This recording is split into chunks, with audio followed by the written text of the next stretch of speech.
రంగారెడ్డి జిల్లాలో తుమ్మల చెరువు కబ్జాపై చర్యలు తీసుకోవాలని మహేశ్వరం నియోజకవర్గం BJP incharge Andela Sriramulu complaint చేశారు. బీఆర్ఎస్ హయాంలో మాజీ మంత్రి సబితా అండదండలతో బడంగ్పేట్, మీర్పేట్, జల్పల్లి మున్సిపాలిటీల్లో చెరువులు పెద్ద ఎత్తున ఆక్రమణలకు గురయ్యాయి అన్నారు.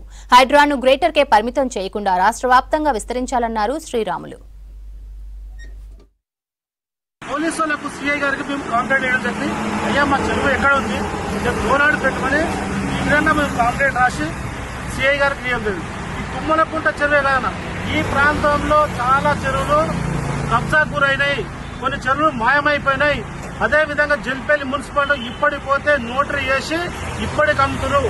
ఇక్కడ ఉన్న ఎమ్మెల్యే గారికి కనిపిస్తలేదా, మరి ఇక్కడ ఉన్న అధికారులకు కనిపిస్తలేదా, ఒక్కసారి మనం ఆలోచించాలి. అదేవిధంగా మేము ఇంకో విధంగా చెప్తున్నాం ఏంటంటే 2002లో ఇరిగేషన్ ఆఫీస్ పోయి ఇచ్చారు. ఎక్కడంటే ఎర్రగుంట లేదు, మాకు అక్కడ తల చెరువు లేదు, అదేవిధంగా పోతే చంద్ర చెరువు లేదు, ఈ సంద చెరువు గిట్ట లేదని మీర్పేట ప్రాంతంలో, బడంపేట ప్రాంతంలో చెరువులు లేవని ఎప్పుడో 2002 ఇచ్చాం.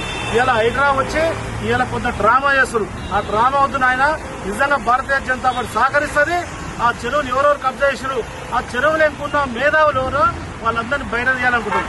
కానీ ఇలా వచ్చి గరీబులను గుల్లగొట్టి గరీబులు ఇబ్బంది పెడతా భారతీయ జనతా పార్టీ దాన్ని ఇంకా కబ్జా చేసి అమ్ముకున్నారు.